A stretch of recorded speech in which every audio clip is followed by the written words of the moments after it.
Bonjour chers tous, bonjour chers toutes.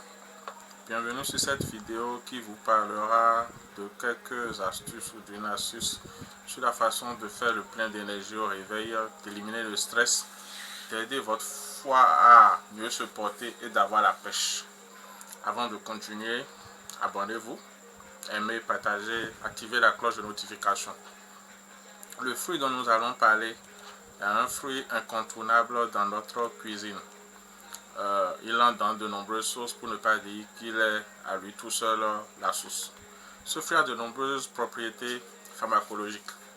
Parmi ces propriétés, il y a les effets anti-dyslipidémiques de ce fruit. La dyslipidémie est causée par les fortes concentrations de produits gras dans le sang qui conduisent à l'apparition des maladies cardiovasculaires. La tomate, puisque c'est d'elle qu'il s'agit, voilà une petite illustration. Donc la tomate, comme on disait, réduit le risque d'attraper le cancer du poumon et de la prostate grâce plutôt à l'action antioxydante du lycopène. La tomate contient aussi des substances comme l'acide ascorbique, la vitamine E et les flavonoïdes. La tomate est utile contre la fatigue car elle facilite l'assimilation des sucres et donc permet ainsi à l'organisme de se réapprovisionner en énergie. Elle intervient aussi dans le filtrage des déchets de l'organisme par le biais de la chlorine et évite l'engorgement du foie. Donc la tomate favorise le bon fonctionnement du rein et assure chez les hypertendus une diminution de leur tension artérielle. Pour pouvoir profiter des tomates comme cela là, choisissez des tomates fraîches, rouges de préférence. Vous pouvez les cuire si vous le souhaitez, mais je vous conseille de les consommer crus après les avoir bien lavés. De plus, vous pouvez, si vous pouvez, manger les tomates de votre propre jardin, celles que vous avez cultivées, celles que vous faites pousser, celles que vous arrosez tous les jours. Alors là, vous auriez donné à votre organisme plus qu'un coup de pouce salvateur. La tomate vous répond et elle vous aide à soigner les maladies dont vous souffrez. C'est pour ça qu'il est bon d'avoir un jardin. Mais si vous n'en avez pas, c'est pas grave. Donc pour en revenir aux tomates, disons qu'elles contiennent du lycopène qui est, semble-t-il, mieux absorbé par l'organisme quand il est cuit.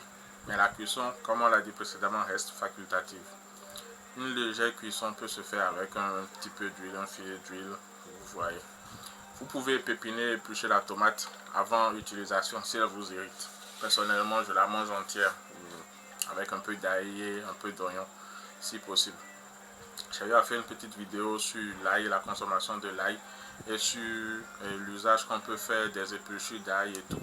Faites vérifiez un peu dans la playlist et puis vous verrez de quoi il s'agit. Donc l'oignon et l'ail, c'est pas obligatoire. Si vous prenez la tomate seule déjà, ça fera l'affaire. Donc avant de les manger, il y a une précaution à prendre. Il faut les laver proprement. Ensuite, vous les trempez dans de l'eau salée ou bien dans de l'eau avec du vinaigre ou bien du citron. Je suis en train de me regarder dans la vidéo, là, ça fait tout drôle. Et pendant une trentaine de minutes, donc vous les trempez dans l'eau salée ou bien dans l'eau citronnée ou bien dans l'eau mélangée à du bicarbonate et vous laissez pendant une trentaine de minutes. Ensuite, vous les égouttez et vous pouvez commencer à les consommer. Donc, chaque matin, vous prenez 3 ou 4 tomates. Je sais pas, vous voyez un peu ceci. Elles sont...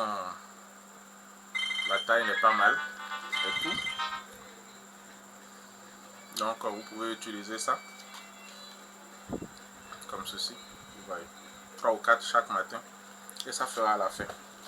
Quand vous allez vous habituer, vous pourrez augmenter la quantité que vous mangez et tout ça. Si vous prenez un repas riche ou bien un repas lourd et tout, vous pouvez faire un jus de tomate. Vous mixez de la tomate avec du jus de citron, quelques fines herbes, du persil ou bien enfin les herbes de votre choix, de la menthe aussi.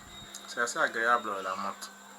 Ou bien vous la faites en salade comme moi. Vous coupez juste votre tomate, vous ajoutez le jus de citron et vous ajoutez ensuite les fines herbes et puis en avant avec la fourchette. Donc voilà un peu comment vous pouvez utiliser cette tomate là pour vous soigner et pour vous défatiguer, pour éliminer le stress. Mais utiliser la tomate ainsi ne vous empêche pas ou ne vous dispense pas de marcher, de faire des exercices physiques et de faire attention à votre alimentation en général. Quand vous utilisez des fruits, vous utilisez... enfin, je vais essayer de regarder la caméra, mais ça me fait bizarre pour le rendu là. Quand vous utilisez les fruits ou bien les astuces qui sont données, ce n'est pas qu'elles sont... elles vous dispensent de faire des efforts sur d'autres plans. Elles accompagnent les efforts que vous faites sur d'autres plans. Par exemple, quand on parle de la prostate ici, vous allez faire des exercices de Kegel pour pouvoir renforcer le plancher pelvien et la ceinture abdominale. Quand on parle d'hypertension, vous devez faire attention à ce que vous mangez, au sel que vous mettez dans votre alimentation et tout. Quand on parle de la fatigue, il faut que vous puissiez dormir suffisamment chaque jour et tout, et ne pas avoir de dette de sommeil, parce que ça c'est quelque chose qu'il faut vraiment éviter. Il ne faut pas accumuler des nuits ou sans sommeil pendant très longtemps. L'organisme tient bien ça compte, et quand il vient faire la pointe, c'est vous qui serez perdant. Donc les astuces viennent en accompagnement de ce que vous faites déjà.